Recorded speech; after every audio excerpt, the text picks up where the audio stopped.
Hello दोस्तों, कैसे हैं आप सभी। आज मैं आपको जिस पोस्ट के बारे में बताने वाला हूँ उस पोस्ट के बारे में शायद ही कहीं पे इन्फॉर्मेशन अवेलेबल हो। थोड़ी बहुत इन्फॉर्मेशन यूट्यूब पे अवेलेबल होगी पर वो भी प्रॉपर नहीं है। आपको थोड़ा बहुत मोटा मोटा सा कहते हैं ना कि बिल्कुल थोड़ा सा दे दिया कि 100% में से आपको 10% बता दिया, वैसी इन्फॉर्मेशन आपको मिल जाएगी। पर आज मैं आपको जो इन्फॉर्मेशन दूंगा मैं दावे से कह सकता हूँ कि इसके बाद आपका कोई डाउट नहीं रहेगा। आपको पूरी डिटेल से हर एक एंगल को बताऊंगा कि क्या चीज़ें कैसे होती हैं। ठीक है। पोस्ट का नाम है CBN हवलदार। CBN का मतलब समझते हो, सेंट्रल ब्यूरो ऑफ नारकोटिक्स। देखो, जैसे मैंने आपको जैसे पता ही होगा, जो ये हवलदार की जो पोस्ट होती है ये किस एग्ज़ाम के अंदर आती है आपको पता है। SSC, MTS और हवलदार। इसकी कंडक्टिंग एजेंसी कौन सी एग्ज़ाम की, वो है SSC। ठीक है। तो आपको पता ही है कि जैसे MTS की जो रिक्रूटमेंट होती है वो MTS होते हैं, अलग अलग मिनिस्ट्रीज़ और डिपार्टमेंट्स में उनकी पोस्टिंग हो जाती है। साथ में ही इसी एग्ज़ाम में जैसे इसका नाम है SSC, MTS और हवलदार, तो हवलदार भी SSC क्या करती है, रिक्रूट करती है। तो एक तो करती है CBIC डिपार्टमेंट के लिए, CBIC मतलब central board of indirect taxes and customs के लिए। ठीक है। और एक करती है CBN के लिए। CBN का मतलब मैंने आपको पहले बता दिया है। ठीक है। CBIC के हवलदार से रिलेटेड जो कंप्लीट इन्फॉर्मेशन है वो मैंने आपको पहले ही वीडियोस में दे दी है। उसका जो फिज़िकल वगैरह कैसा होता है वो मैंने एक वीडियो में बताया था प्रॉपर। उसका जो ट्रेनिंग जो 4 वीक्स की है उसके बारे में मैंने बहुत अच्छे से आपको एक्सप्लेन किया था। सरोज भाई का वो इंटरव्यू पड़ा है, आप जाके चेक करो। ठीक है। आपको ये ना लास्ट में जो वीडियो एंड होगी ना तो वहाँ पे आपको मिल जाएगा, उसका लिंक मिल जाएगा। आप वहाँ पे क्लिक कर लेना, या फिर आई बटन पे मैं कोशिश करूँगा कि आपको मैं वहाँ पे भी दे दूँ इसका लिंक। ठीक है। चलो, अब देखो ये जो पोस्ट है CBN में, जो हवलदार की जो पोस्ट है, अब इसके बारे में डिस्कस करते हैं। ठीक है। सब चीज़ें डिटेल से बताऊंगा। पहले मेरे को एक बार, जो कोई नया बच्चा है जिसको कुछ भी नहीं पता है, तो मेरे को एक बार थोड़ा बेसिक सा ओवरव्यू बताना पड़ेगा।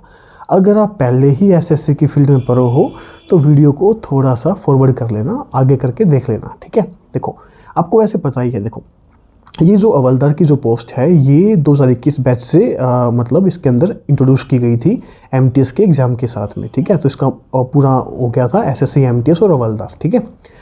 और 2022 से आपको पता है कि पूरा एग्ज़ाम का पैटर्न चेंज हो गया था। पैटर्न के बारे में थोड़ा सा बात करूंगा, बाकी आप जाके भी वैसे वेबसाइट वगैरह पे चेक कर सकते हो। कहोगे तो कोई नेक्स्ट वीडियो भी बना दूंगा मैं इसके रिगार्डिंग। ठीक है।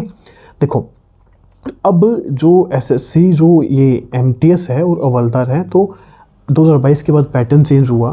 तो इसमें क्या होता है, पहला जो एक पेपर होता है इसका, इस एक पेपर में टोटल 4 सब्जेक्ट्स आते हैं एज यूजुअल, जैसे CGL, CPO वगैरह में आते हैं। ठीक है। इसमें आता है रीजनिंग, मैथ्स, इंग्लिश और GK। ठीक है। रीजनिंग और जो मैथ है वो सिर्फ आपको क्वालिफाई करना है, उसकी आपको मेरिट के अंदर कोई बेनिफिट नहीं मिलेगा, उससे आपकी कोई मेरिट लिस्ट तैयार नहीं होगी। जो इंग्लिश है और GK है, इसके बिहाफ पे आपकी मेरिट बनेगी। इसके बिहाफ पे क्या बनेगी, मेरिट बनेगी। इतनी बात क्लियर है क्या? ठीक है। देखो, अब जैसे SSC, MTS और हवलदार का जब टायर फर्स्ट का रिजल्ट आता है तो उसमें अगर आपने दोनों ही पोस्ट को सिलेक्ट किया हुआ है और आपके मार्क्स भी दोनों को ही क्वालिफाई कर रहे हो आप दोनों को ही, तो आपका दोनों में नाम आ जाता है। ठीक है। उसके बाद फिर हवलदार के लिए फिजिकल होती है। हवलदार के लिए क्या होती है, फिजिकल। और फिजिकल बिल्कुल नॉर्मल होती है। आपको 1600 मीटर, टोटल 1600 मीटर 15 मिनट के अंदर वॉक करना होता है। कितना? 1600 मीटर 15 मिनट्स के अंदर आपको वॉक करना होता है। और साथ में ही आपकी हाइट और चेस्ट की मेजरमेंट होती है। और इसमें कोई भी नहीं निकलता है, कोई भी नहीं निकलता है, आज तक कोई निकला नहीं है। और आप कोई एक्सेप्शन हो गया नहीं कि आप निकल जाओ। ठीक है। नॉर्मल है ये, बिल्कुल नॉर्मल फिजिकल क्राइटेरिया है। इसमें कुछ ऐसा नहीं है कि आपको CPO की तरह वो रेस करनी है। ठीक है। आपको मैंने बता दिया। इसके बाद क्या होगा, जैसे आपका फिजिकल वगैरह हो गया। ठीक है। अब इसके बाद आपका फाइनल रिजल्ट आएगा। हाँ, कुछ दोस्तों के डाउट्स हैं, मैं वो भी क्लियर करते चलता हूँ। देखो, कई दोस्त में से ये पूछते हैं कि सर जैसे मान लो MTS और हवलदार है, दोनों पोस्ट पे टायर फर्स्ट में हमारा नाम आ गया और हम हवलदार की पोस्ट के लिए फिजिकल देने नहीं गए, तो क्या हम रिक्रूटमेंट से बाहर हो जाएंगे? नहीं, रिक्रूटमेंट से बाहर क्यों होगे? आप हवलदार की पोस्ट के लिए नहीं गए हो तो हवलदार कैंसिल हो जाएगा, पर MTS तो रहोगे ना। MTS में अगर आपके मार्क्स अच्छे हैं तो आपका फाइनल जब रिजल्ट आएगा तो आप MTS के लिए सिलेक्शन ले जाओगे। ठीक है। तो मेरे ख्याल से आज के बाद, इस वीडियो को देखने के बाद आपके मन में ये डाउट नहीं रहना चाहिए। ठीक है। चलो, अब इसके बाद क्या आता है, फिर आपका फाइनल रिजल्ट आएगा। ठीक है। फाइनल रिजल्ट के बाद फिर जो मेन अब आगे मैं बताऊंगा, थोड़ा सा और वेट करो, मैं फिर आप पे डिस्कस करेंगे पूरा डिटेल से इस पोस्ट के लिए, ठीक है। देखो, अब आपका रिजल्ट आने के बाद आपका फिर डीवी कंडक्ट होता है। वैसे तो आपको पता ही है 2022 से पहले एसएससी डीवी कंडक्ट करता था। एसएससी कंडक्ट करता था वो तो है ही है, साथ में डिपार्टमेंट भी डीवी कंडक्ट करता है। आप जब ज्वाइनिंग करने जाओगे तो ये वही है, अब एसएससी करता नहीं है तो वो डिपार्टमेंट तो डीवी कंडक्ट करेगा ही, ठीक है। तो अब जैजी ने मेरे को ये बताया है कि जब सीबीएन, जो सीबीएन है, सीबीएन ने जब डीवी कंडक्ट किया, मैं उसके बारे में थोड़ा आगे बताऊं, पहले एक चीज़ बताता हूं। देखो एक बार, जो सीबीएन है, सेंट्रल ब्यूरो ऑफ नारकोटिक्स जो है, सेंट्रल ब्यूरो ऑफ नारकोटिक्स, इसमें एक तो है इनका हेडक्वार्टर है ग्वालियर के अंदर, ठीक है। और इसकी 3 यूनिट्स हैं, तीन यूनिट्स में क्या क्या आता है, एक तो एमपी यूनिट, एक है राजस्थान यूनिट, एक है गाजियाबाद यूनिट। मैं इसलिए बता रहा हूँ क्योंकि मैं डीवी का प्रोसेस इससे लिंक करूँगा, इसलिए मैं बता रहा हूँ, क्योंकि इसको मैं दोबारा फिर बताऊँगा आगे वीडियो में, पर एक बार इसको थोड़ा इतना समझ लो। एक तो है हेडक्वार्टर ग्वालियर, ठीक है, फिर है एक एमपी यूनिट, एक है राजस्थान यूनिट, एक है ग्वालियर, एक है गाजियाबाद यूनिट, ठीक। गाजियाबाद मतलब यूपी यूनिट है, ठीक है। गाजियाबाद में गलती से बोल गया हूँ, यूपी यूनिट है। जो आपका एमपी यूनिट है, इसका जो मेन ऑफिस है, उस मेन ऑफिस को क्या बोलते हैं मैं बता देता हूँ थोड़ा सा आपको।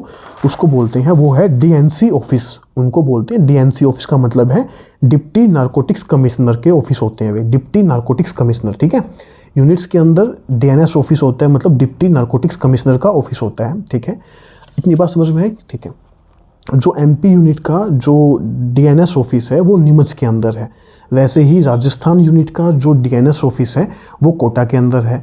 वैसे ही यूपी, मैं गाजियाबाद गलत बोल रहा हूँ, जो यूपी यूनिट का जो डीएनएस ऑफिस है वो लखनऊ के अंदर है। वो कहाँ पे है, वो लखनऊ के अंदर है, ठीक है। इतनी बात क्लियर हुई, ठीक है। अब मैं इसको आगे बाद में लिंक करूँगा, बस मेरा एक बार जो पर्पज़ है मैं आपको थोड़ा समझा दूँ, मैं फिर सीरियल वाइज चलते रहेंगे, कुछ छूटेगा नहीं, ठीक है। तो मतलब ये हो गया डीएनएस ऑफिस वगैरह। अब जैसे क्या था, वैसे तो आपका जो भी मतलब डीवी होता है, मैं वहाँ से लिंक कर रहा हूँ, समझ लेना इसको, ठीक है। तो जैसे डीवी होता है तो वो मेन हेड ऑफिस में होता है, पर जैजी ने मेरे को ये बताया है कि जैसे वे 2021 बैच से हैं, तो उन्होंने कहा था कि जैसे 2021 बैच में ज़्यादा बच्चों को रिक्रूट किया गया था हवलदार की पोस्ट पे, और सीबीएन में जो वर्किंग स्ट्रेंथ है वो बहुत कम है। अगर आज भी टोटल मिला लो ना पूरी वर्किंग स्ट्रेंथ को, तो 1200 से मैक्सिमम 1500 ही मतलब वर्किंग पर्सोनल है वहाँ पे, ठीक है। तो आप समझ सकते हो, उनका बैच कोई 250-300 का होगा, तो उनको एक साथ उनका डीवी ग्वालियर हेड ऑफिस में कंडक्ट नहीं कर सकते थे। इसलिए उन्होंने क्या किया, बच्चों का जो बच्चों की 250-300 की लिस्ट थी उनको यूनिट्स में भेज दिया, कुछ को हेड ऑफिस में, कुछ को यूनिट्स में डीवी के लिए भेज दिया। अब इसके बाद हुआ क्या, जैसे आपको ये होता है ना कि आपको प्रेफरेंस वगैरह फिल करके आते हो कि मेरे को कौन सी लोकेशन चाहिए, उन्होंने बताया है कि उनसे कोई प्रेफरेंस वगैरह नहीं मांगी गई थी। हुआ ये कि जहाँ पे जिसका डीवी हुआ उसको वहीं पे पोस्टिंग दे दी गई। जैसे मान लो अगर आपका कोटा में अगर आप गए, राजस्थान में जो इनका है, अगर वहाँ पे डीएनएस ऑफिस में आपको डीवी हुआ तो आपको वहीं पे भी वहीं आपकी ज्वाइनिंग करवा दी और वहीं का आपको कुछ दे दिया, क्योंकि राजस्थान बहुत बड़ा है ना, तो वहाँ पे आपकी कहीं पे ज्वाइनिंग मतलब आपको अलॉट कर दिया, ठीक है। ये रहा प्रोसीजर। हाँ, अगर किसी को कोई जेन्युइन कंसर्न थी, उन्होंने कहा है कि बाद में वो थोड़ा बहुत चेंज हुआ है, नहीं तो फिर रहा यही है कि जहाँ पे जिसका डीवी हुआ उसको वही अलॉट कर दिया गया, ठीक है।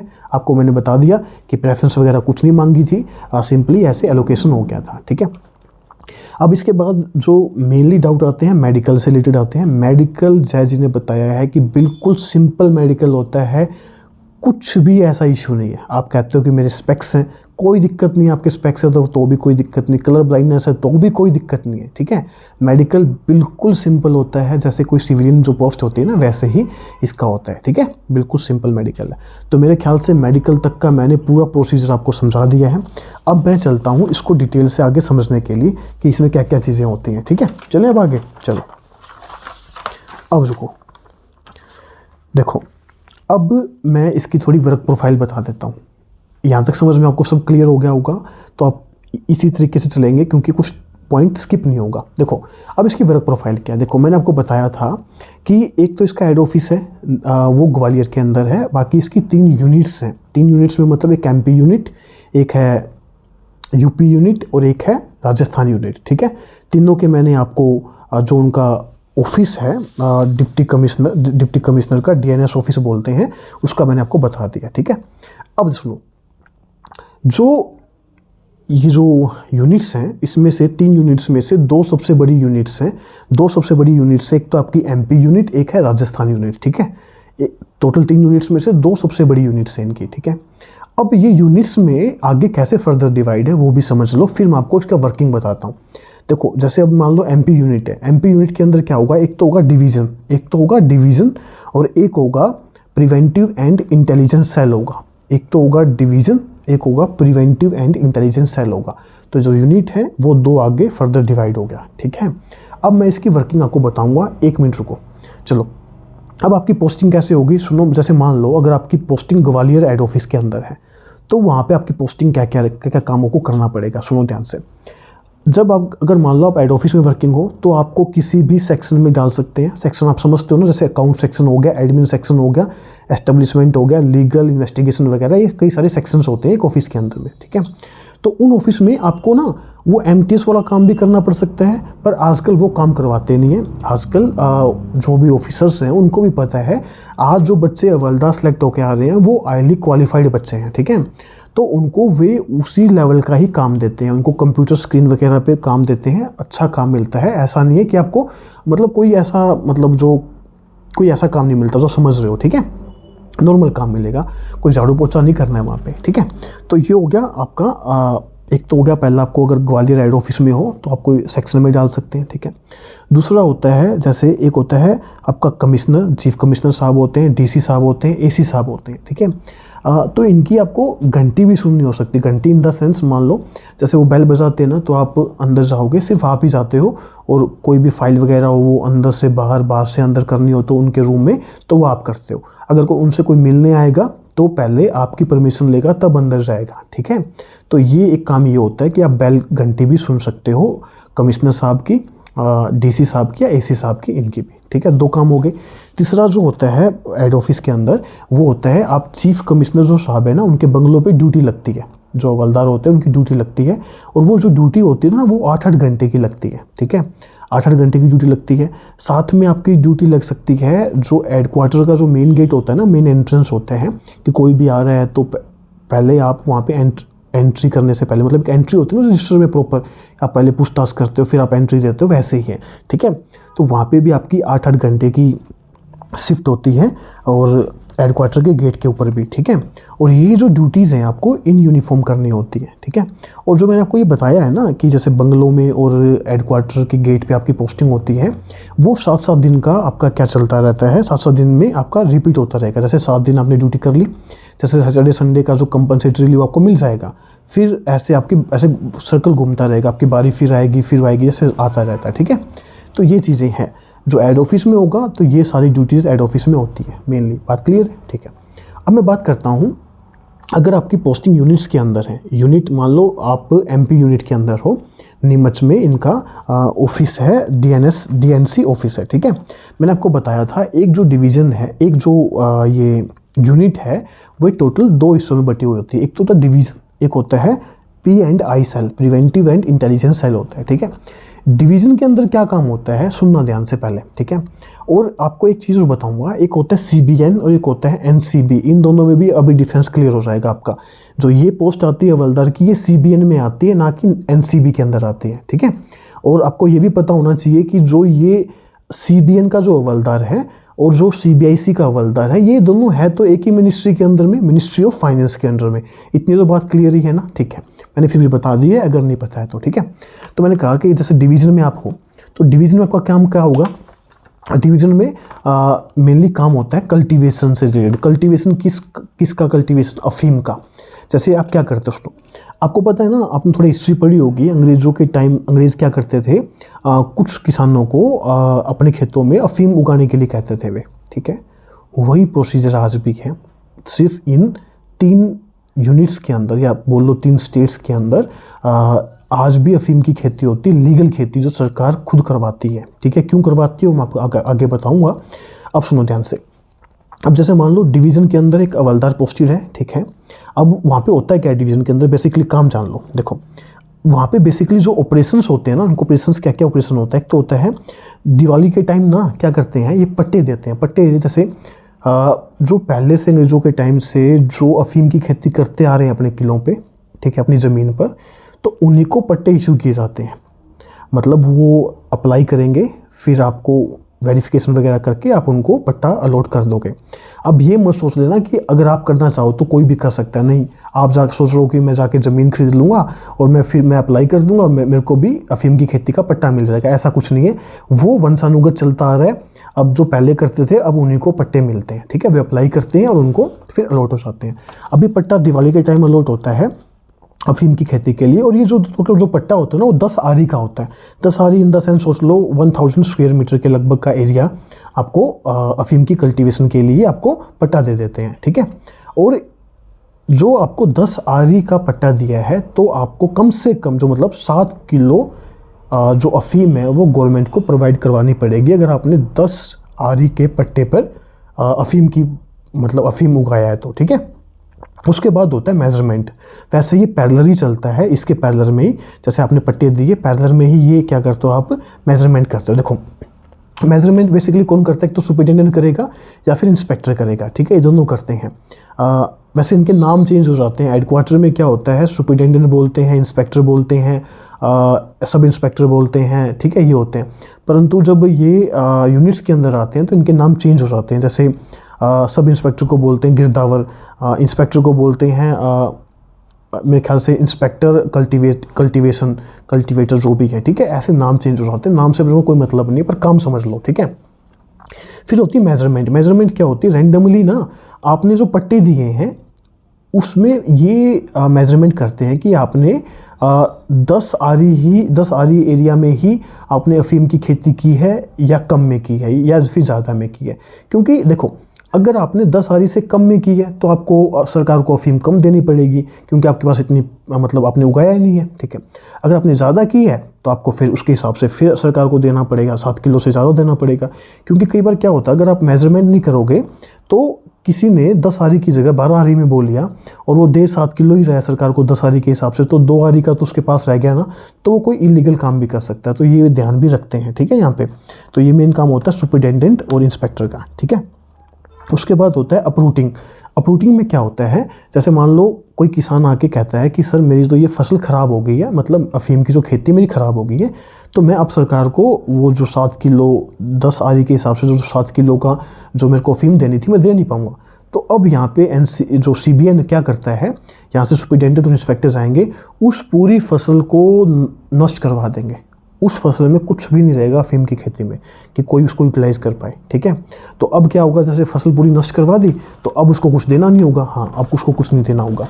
उसके बाद क्या होता है, जैसे ये प्रोसीजर हो गया, अब क्या सरकार क्या करती है, तोल सेंटर बनवाती है। तोल का मतलब तोलना, तोल सेंटर बनवा देती है सरकार। जो अफीम जिन किसानों ने उगाई है वो तोल सेंटर पे जाके अपनी अफीम लेके आते हैं, वहाँ पे सरकार इनको तोलती है, खरीद लेती है। खरीदने के बाद सरकार इनको बेच देती है अपनी फैक्ट्रीज़ के अंदर। अब सरकार की 2 फैक्ट्री है। 2 फैक्ट्री कहाँ पे है, एक तो है नीमच के अंदर, एक है गाजीपुर के पास। गाजीपुर आप समझ रहे हो ना, गाजीपुर बिहार के बॉर्डर के आसपास का एरिया है और यूपी के अंदर वो गाजीपुर है, ठीक है।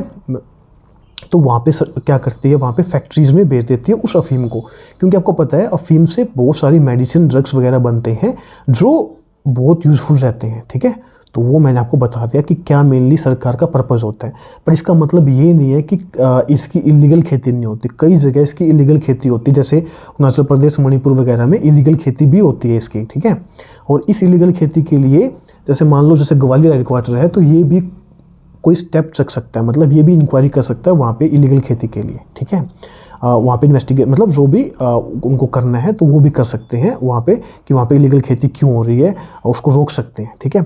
और इसके लिए सभी को रिवॉर्ड्स भी मिलते हैं, ठीक है। रिवॉर्ड्स का मैं आगे बताऊँगा कि इस डिपार्टमेंट में DGGI और DRI की तरह रिवॉर्ड्स भी मिलते हैं आपको, ठीक है।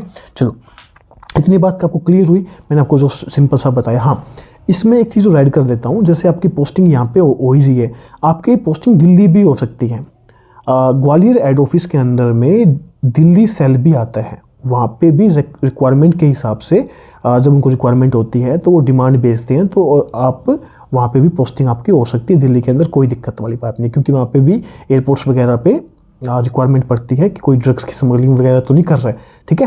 तो ये चीज़ें मेनली है, मैंने आपको ये सारा बता दिया एक बार, ठीक है।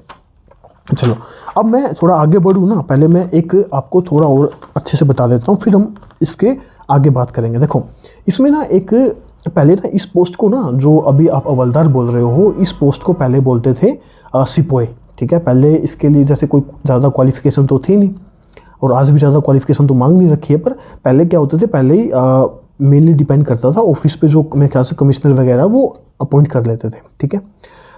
अब क्या हुआ, इस पोस्ट का नाम सिपोए से कर दिया हवलदार। अब हवलदार जब इसका नाम चेंज किया, साथ में ही इसको सर्च की पावर भी मिल गई थी, ठीक है। थोड़ी सर्च की पावर, ऐसे नहीं कह रहा हूँ कि आप बिल्कुल ही सर्च कर जाते हैं, आप सर्च कर सकते हो किसी की भी, मतलब जैसे वो आपको पता है ना, कभी भी कोई सर्च के लिए जाते हैं तो एक टीम बनती है, तो टीम का एक महत्वपूर्ण हिस्सा होता है एक हवलदार, ठीक है। तो वो सर्च कर सकता है वहाँ पे जाके फिर, ठीक है। चलो ये मैंने आपको बता दिया। इसके अंदर एक एक्ट होता है जो मेरे को जैजी ने बताया है, वो आपको बताना बहुत ज़रूरी है। एक होता है NDPS एक्ट। NDPS का मतलब नारकोटिक्स ड्रग्स साइकोट्रोपिक सब्सटेंस 1985 का एक एक्ट होता है। इस एक्ट के तहत ही CBN काम करता है। जितने भी, जैसे मैंने आपको अफीम बताया है ना, अफीम तो जस्ट एक पार्ट है, जितने भी ड्रग्स वगैरह है उन सब का प्रिवेंशन, उन सब का जो प्रिवेंशन है वो क्या करता है, उन सब का प्रिवेंशन करता है ये CBN करता है, ठीक है, रोकथाम करता है, ठीक है। जैसे देखो सुनो, मैंने पीछे से आपको बताया था CBN में और NCB में बेसिकली डिफरेंस क्या, मैं बता देता हूँ, थोड़ा वहाँ पे स्किप हो गया था। देखो मैंने आपको बताया ये इस एक्ट के नाम, इस एक्ट के तहत क्या करते हैं, अफीम के अलावा जितने और तरह के ड्रग्स हैं उन सब की जो प्रिवेंशन वगैरह भी CBN करता है, ठीक है। CBN का मेन काम क्या हुआ, एक तो कल्टीवेशन करवा रहा है अफीम की, साथ में प्रिवेंशन भी कर रहा है। मैंने बताया था ना, प्रिवेंशन की यूनिट है डिवीज़न, और एक मैंने बताया था P&I यूनिट बताया था मैंने आपको, ठीक है। तो CBN क्या करता है, एक तो कल्टीवेशन करवा रहा है अफीम की, एक प्रिवेंशन भी करवाता है कि कोई इलीगल स्मगलिंग वगैरह तो नहीं हो रही है, कोई ड्रग्स वगैरह, कोई और जितने भी तरह के ड्रग्स हैं, ठीक है। NCB सिर्फ क्या करती है, सिर्फ प्रिवेंशन करती है। NCB सिर्फ प्रिवेंशन करती है, CBN कल्टीवेशन प्लस प्रिवेंशन करती है। बात क्लियर है क्या, ठीक है। इतनी बात क्लियर हो तो ठीक है, आप थोड़ा बहुत आगे पीछे करके देख लेना, क्योंकि ये ना बहुत लंबी वीडियोज़ आने वाली है, इसलिए मैं थोड़ा टाइम इसमें लगेगा, ठीक है। मेरे ख्याल से मैंने आपको ये बता दिया। अब देखो सैलरी स्ट्रक्चर क्या होता है इसका। अब सैलरी स्ट्रक्चर को ना अच्छे से समझ लो, आपको बहुत सारी चीज़ें समझ में आ जाएंगी। देखो अब आपको पता है ये जो रिक्रूटमेंट होता है उसमें इसका लिखा होता है 1800 पे ग्रेड, ठीक है। जैजी ने मेरे को बताया कि 1800 पे ग्रेड की ये जो पोस्ट है ये SSC रिक्रूट करता है सिविल कैडर के तौर पे, सिविल पोस्ट के तौर पे। परंतु हमारी जो पोस्ट, जो वर्किंग है हमारी, वो एग्जीक्यूटिव की पोस्ट है। एग्जीक्यूटिव की तरह हम काम करते हैं। कैसे, हमारे पास जो गन वगैरह का चलाते हैं हम, ठीक है, गन वगैरह चलाते हैं, गन वगैरह हमें मिलता है। हाँ, पहले मैं गन का भी साथ साथ में बता देता हूँ, इससे आपको और क्लियर हो जाएगा। देखो जो एक हवलदार होता है उसके पास गन रखने की भी पावर होती है, उसके पास, उसको गन अलॉट होती है। और गन कौन सी अलॉट होती है, उसको होती है टार।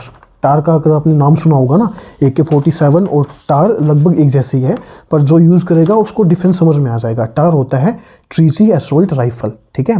और जैसे आप मान लो कहीं पे आप टीम बना के कहीं पे सर्च के लिए जा रहे हो, तो अगर आपको ये तो आपको अलॉट होती है, अगर आपको और ज़्यादा वेपन्स की रिक्वायरमेंट है तो आप आर्मरी से इशू करवा सकते हो, और जो भी आपको गन्स की और भी रिक्वायरमेंट है तो, ठीक है। और साथ में जैजी ने मेरे को ये भी बताया था कि कई बार तो ना मुठभेड़ भी हो जाती है, जो स्मगलर होते हैं ना अफीम के, उनसे मुठभेड़ भी हो जाती है। कई बार तो हमें बुलेट प्रूफ जैकेट भी पहन के जानी पड़ती है, तो थोड़ा सा रिस्की है भी, पर ज़्यादा नहीं। उन्होंने कहा था कि थोड़ा बहुत रहता है यही, ठीक है, ये बता दिया।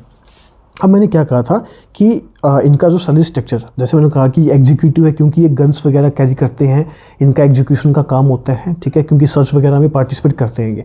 तो अब इन्होंने क्या किया, इनको यूनिफॉर्म अलाउंस मिलता था। जब 50% DA से पहले 5000 रुपये मिलते थे। जब 50% DA क्रॉस हुआ तो इनको जो यूनिफॉर्म जो अलाउंस है वो मिलना स्टार्ट हुआ 6250 रुपये। कितना? 6250 रुपये इनको यूनिफॉर्म अलाउंस मिलना स्टार्ट हुआ, ठीक है। फिर इन्होंने ना मास रिप्रेजेंटेशन डाली कमिश्नर साहब, चीफ कमिश्नर साहब के पास कि हम एग्जीक्यूटिव स्टाफ की तरह हमें कंसिडर किया जाए, क्योंकि हम भी सर्च के अंदर जाते हैं और गन्स वगैरह हम कैरी करते हैं, ठीक है। तो फिर इसके बाद इनको एग्जीक्यूटिव स्टाफ कंसिडर किया गया कंसीडर करने के बाद इनको आज यूनिफॉर्म जो अलाउंस मिलता है पर ईयर 12,500 रुपये मिलता है। ठीक है, इन्होंने ये एक प्लस पॉइंट बताया है CBIC हवलदार से अलग कि यहाँ पे अब हमें मिलता है 12,500 जो यूनिफॉर्म अलाउंस है। ठीक है, और इनको अब कंसीडर कर रहे हैं एग्जीक्यूटिव स्टाफ की तरह। मैंने आपको सैलरी स्ट्रक्चर बता दिया। प्रमोशन का इन्होंने बताया है प्रमोशन की अभी कैडर रिस्ट्रक्चर होने वाला है। ठीक है, कैडर रिस्ट्रक्चर में जो 2400 पे ग्रेड की जो SI आपको पता है 2400 पे ग्रेड में आती है नारकोटिक्स में CBN में, अब इसको 4200 करने के लिए बात चल रही है। अगर ये 4200 होती है तो फिर एक पोस्ट नई क्रिएट हो जाएगी ASI असिस्टेंट सब इंस्पेक्टर की। ठीक है, बात क्लियर है, क्योंकि वहाँ पे वो कह रहे हैं कि जैसे सब सर्च करने जाते हैं ना, वहाँ पे वीडियोग्राफी भी होती है, तो वीडियोग्राफी का काम शायद ASI को दे दे कि वो प्रॉपर उसकी वीडियोग्राफी करे कि क्या क्या चल रहा है वहाँ पे। ठीक है, तो ये कैडर स्ट्रक्चर की बात हुई। तो इन्होंने बताया है कि जो फिलहाल जो प्रमोशन का जो क्राइटेरिया है वो आपको बता देता हूँ मैं। उन्होंने जो बताया है कि मतलब बहुत स्लो है। हवलदार से अगर आपको SI बनना है, हवलदार से SI बनोगे आप, तो उसमें कम से कम आपको 12 साल का सर्विस लगेगी, 12 साल आपको लग जाएंगे। क्योंकि पहले क्या होता था, उन्होंने बताया कि पहले के जो हवलदार लगे हुए हैं वो ज़्यादा पढ़े लिखे नहीं है, उनको लास्ट रिटायरमेंट के टाइम तक उनको एक बार प्रमोशन दे देते थे कि वो SI रिटायर हो गए। पर अब क्या बच्चे हाईली क्वालिफाइड आ रहे हैं, तो इसलिए ये कैडर स्ट्रक्चर भी वो होगा, और साथ में ये जो थोड़ा सा टाइम ज़्यादा लग रहा है ना, इसके ऊपर भी थोड़ा बहुत वर्क चल रहा है। ठीक है, अभी के लेवल के हवलदार से आपको SI बनने में 12 साल लगेंगे, और SI से इंस्पेक्टर बनने में आपको 15 साल का टाइम लगेगा मिनिमम। ठीक है, अब ये इतना स्लो क्यों है, मैंने उनसे फिर दोबारा क्वेश्चन पूछा तो जय जी ने बताया कि जो CHSL के थ्रू जो क्लर्क LDC रिक्रूट होते हैं ना, वो CBN के अंदर भी आते हैं, तो वे भी क्या करते हैं 7 साल के बाद वे भी एलिजिबल होते जाते हैं SI के लिए, और वो भी अपना सिविल कैडर मतलब LDC सिविल कैडर को छोड़ के वो एग्जीक्यूटिव ब्रांच में आना चाहते हैं, एग्जीक्यूटिव कैडर में वे भी SI को लेते हैं। तो इसलिए क्या है, यहाँ पे कंपटीशन बहुत ज़्यादा हो गया SI की पोस्ट के लिए। और जैसे UDC भी आपको पता है डायरेक्ट रिक्रूटमेंट होती है CGL के थ्रू। ठीक है, तो वे क्या करते हैं, जो LDC वाले हैं वो UDC ना लेके कई बार वो SI की तरफ ज़्यादा स्विच करते हैं, क्योंकि SI के भी अपने एग्जीक्यूटिव के अपने बहुत ज़्यादा बेनिफिट्स रहते हैं। ठीक है, जब आप इस फील्ड में आओगे तो आपको समझ में आ जाएगा। ठीक है, अब मैंने आपको प्रमोशन का बता दिया, यूनिफॉर्म का मैंने आपको बता ही दिया, आपको प्रॉपर यूनिफॉर्म मिलती है, और यूनिफॉर्म का अलाउंस वगैरह कितना मिलता है मैंने वो बता दिया आपको। ठीक है, इसकी पोस्टिंग कहाँ कहाँ होती है, पोस्टिंग का मैंने बता दिया। हाँ, ट्रांसफ़र का बता देता हूँ। देखो, पोस्टिंग तो मैंने आपको बता दिया है। ठीक है, इसका एक सेल दिल्ली सेल मैंने बताया था, वहाँ पे भी आपको दिल्ली जाने के भी चांसेस है। ट्रांसफ़र कैसा रहता है, देखो, अगर आपका जेन्युइन कंसर्न है ना कि आप मान लो आप MP ग्वालियर में पोस्टेड हो हेडक्वार्टर में, और आप कोटा के रहने वाले हो, और कोई जेन्युइन जैसे फैमिली आपकी पूरी रहती है, तो आप एक एप्लीकेशन लगाओ। ठीक है, वो बेसिकली कंसिडर कर लेते हैं। ठीक है, जेन्युइन अगर कंसर्न है तो, नहीं तो फिर आपके पास एक ऑप्शन ये रहता है 3 साल में AGT आती है, एनुअल जनरल ट्रांसफ़र, उसके थ्रू आप अपने जो भी अगर कोटा जाना चाहते हो ग्वालियर से तो आप जा सकते हो ईजिली, कोई दिक्कत नहीं है इसमें। तो 3 साल आपको वेट करना पड़ेगा, ये है इसकी ट्रांसफ़र पॉलिसी। ठीक है, और ये चीज़ें मैंने आपको सारी बता दी है। अब मैं आपको थोड़ा ना वो चीज़ें आगे बताऊँगा रिवॉर्ड्स वगैरह के बारे में, कि रिवॉर्ड्स कैसे क्या मिलते हैं। देखो, मैंने आपको बताया था कि जैसे जहाँ पे इलीगल अफीम की खेती होती है वहाँ पे भी ये क्या करते हैं, सर्च वगैरह करते हैं, रेड्स वगैरह डालते हैं, तो वहाँ पे जो पूरी टीम जाती है ना, तो उनको रिवॉर्ड्स मिलते हैं। कई बार तो रिवॉर्ड्स एक हवलदार को भी 5 से 6 लाख रुपए मिल जाते हैं 1 साल के, जो बहुत ज़्यादा रिवॉर्ड है। ठीक है, और जैसे जो नॉर्मल रिवॉर्ड्स होते हैं ना, नॉर्मल जो रिवॉर्ड्स हैं वो मिलते ही रहते हैं। जैसे मैंने आपको बताया था DRI में, DGGI में मिलते हैं रिवॉर्ड्स, तो नॉर्मल रिवॉर्ड्स तो उनको हर साल मिलते ही रहते हैं वो। ठीक है, चलो, रिवॉर्ड्स की मैंने आपको बात बता दी। अब रिवॉर्ड्स के बाद मैं एक चीज़ आगे बताता हूँ, फर्दर स्टडी। अगर किसी को फर्दर स्टडी करनी है तो उसके लिए ये डिपार्टमेंट कैसा है। ठीक है, मेरे को जय जी ने ये बताया है, अगर आपकी पोस्टिंग हेडक्वार्टर के ग्वालियर में अगर पोस्टिंग है तो आपको पढ़ने का पूरा टाइम मिलेगा। अगर आपकी पोस्टिंग यूनिट्स के अंदर है तो फिर आप पढ़ने की भूल जाना। वैसे मैं तो ये मानता हूँ कि डिपेंड आपके ऊपर करेगा कि अगर आप कितना एक्टिव शेड्यूल के बाद भी आपकी पढ़ने की इच्छा सकती है। ठीक है, पर फिर भी थोड़ा बहुत तो परफॉर्मेंस पे इफेक्ट तो पड़ता ही है कि अगर आप पूरा दिन आपने ड्यूटी की है तो फिर वो इतना मतलब स्टेमिना रहता नहीं है पढ़ने का। ठीक है, तो वही मैंने आपको बता दिया है। अगर ग्वालियर पोस्टिंग होगी तो आपको टाइम मिल जाएगा पढ़ने का, अगर आपकी यूनिट्स में पोस्टिंग है तो बहुत मुश्किल है आपको फर्दर स्टडी करने के लिए। ठीक है, तो आप सोच समझ के इस पोस्ट को ऑप्ट करना। पावरफुल जॉब है, मोस्ट पावरफुल जॉब है दोनों हवलदार में अगर देखोगे, CBIC और CBN में। ठीक है, और इसमें अब चलते हैं इसकी ट्रेनिंग वगैरह कैसी होती है। मैंने फिजिकल आपको पहले बता दिया था कैसे होता है, अब ट्रेनिंग कैसे होती है। देखो, जैसे मैंने आपको ना CBIC का जब हवलदार की पोस्ट के बारे में बताया था, जब ट्रेनिंग का मैंने बताया था कि उनकी होती है 4 वीक्स की। जैसे दिल्ली GST वाले जितने भी हवलदार हैं, इनकी ट्रेनिंग करवाई थी दिल्ली पुलिस ने, दिल्ली पुलिस अकेडमी में हुई थी इनकी, ठीक है। फिजिकल के ऊपर मैंने एक अलग से वीडियो बना रखी है, वो आप जाके चेक कर लेना। और जो CBN की ट्रेनिंग में क्या क्या होता है वो मैं आपको कभी किसी वीडियो और में बताऊंगा, बस अभी थोड़ा ओवरव्यू दे रहा हूँ। CBN में जो हवलदार की जो ट्रेनिंग होती है वो भी 4 वीक्स की होती है। कितने होती है? 4 वीक्स की होती है। जैसे अगर मान लो जैसे अभी ये MP ग्वालियर, जो ग्वालियर हेड ऑफिस है, ग्वालियर यूनिट नीमच वाले हैं, तो इनकी जो ट्रेनिंग है वो किसने करवाई है? MP पुलिस ने करवाई है। MP पुलिस अकेडमी में इनकी क्या हुई है? ट्रेनिंग हुई है। बात समझ में आती है? ठीक है। जैसे दिल्ली में दिल्ली पुलिस अकेडमी ने करवाई थी, वैसे ही यहाँ पे MP वाले ने करवाई है, ठीक है। पर अब क्या हो रहा है, सुनो। हाँ, एक बात तो समझ लो, इन दोनों की जो ट्रेनिंग है ना वो नासिन कंडक्ट करवाता है, क्योंकि मैंने आपको पहले ही बताया था ये CBN और CBIC दोनों मिनिस्ट्री ऑफ फाइनेंस के अंडर में आता है। तो इनकी जो ट्रेनिंग जो है वो नासिन करवाता है। इस ट्रेनिंग को वैसे बोलते हैं इंडक्शन ट्रेनिंग, ठीक है। जब आप सर्विस के अंदर आ रहे हो तो उससे पहले आपकी ट्रेनिंग होनी चाहिए, इंडक्शन ट्रेनिंग बोलते हैं इसको, ठीक है। अब क्या हो रहा है, देखो इन्होंने बताया कि टोटल वैसे 4 वीक्स की ट्रेनिंग है, पर अब क्या हो रहा है कि अब जो डिपार्टमेंट है उसको चाहिए बहुत सॉलिड वाले हवलदार, जिनको बहुत अच्छी ट्रेनिंग मिली हो, क्योंकि अफीम वगैरह में जैसे मैंने आपको बताया था कई बार गोलियां वगैरह भी चल जाती हैं।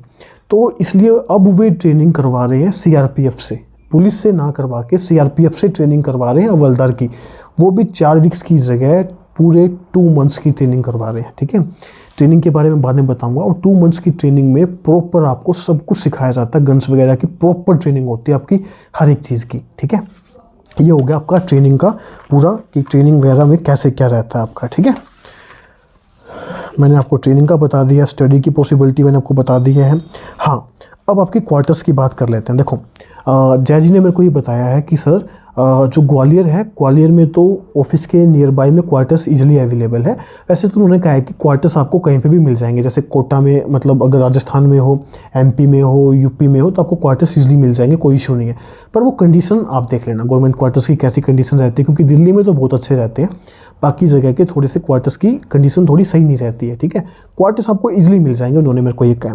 साथ में एक चीज़ हो रहा है, इसमें एक TADA भी मिलता है। जैसे आप सर्च के लिए गए हो तो आपको एक दिन के हवलदार को 1200 से लेकर 1300 रुपये TADA मिलता है, मतलब रहने का और खाने का आपको 1200-1300 रुपये खर्चा मिलता है, ठीक है।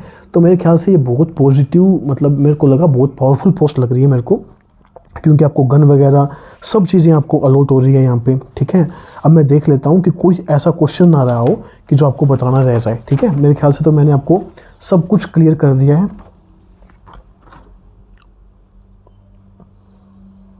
चलो, मेरे ख्याल से ये मैंने आपको सब कुछ क्लियर कर दिया है। मेरे ख्याल से अगर फिर कोई डाउट रहे ना, इस वीडियो को देखने के बाद वैसे कोई डाउट रहना नहीं चाहिए, फिर भी कोई डाउट रहे तो आप कमेंट बॉक्स में कमेंट करना, मैं उसका रिप्लाई ज़रूर करूँगा। या फिर आप मेरी इंस्टा ID पे जाके फॉलो कर लो, या फॉलो मत करो तो जो भी आपका क्वेश्चन हो आप पूछ लेना मेरे से।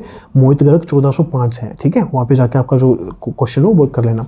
अब एक दोस्त ने मेरे को कहा था कि सर CBIC से रिलेटेड जो DGPM में जो हवलदार होता है उससे रिलेटेड भी एक वीडियो बना दो। मैंने वो पहले ही बना रखी है, आप जाके चेक कर लो। मैं एक काम कर सकता हूँ, जो DRI DGI में जो हवलदार पोस्टेड होते हैं मैं उनका इंटरव्यू ले सकता हूँ आपके लिए, कि वहाँ पे एक्चुअल वर्क प्रोफाइल क्या रहती है। वैसे मैंने DGPM में हवलदार सरोज जी हैं, मैंने उनका इंटरव्यू डाला था, पर आप अगर कहोगे आप कमेंट कर देना मेरे को, अगर आप कहोगे तो मैं एक इंटरव्यू डेडिकेटेड DRI और DGI का ले आऊँगा, ठीक है। चैनल को सब्सक्राइब कर देना, वीडियो को लाइक कर देना, क्योंकि आप अगर इस वीडियो को प्यार दोगे ना तो मैं आपके लिए ऐसा बहुत सारा कंटेंट लेके आऊँगा आगे आपके लिए। SI इंस्पेक्टर CBN में क्या वर्क प्रोफाइल होती है और अलग अलग डिपार्टमेंट क्या क्या काम होता है, सब में मैं सबकी वीडियो बना दूंगा, ठीक है। तो मिलते हैं नेक्स्ट वीडियो में, तब तक के लिए बाय बाय।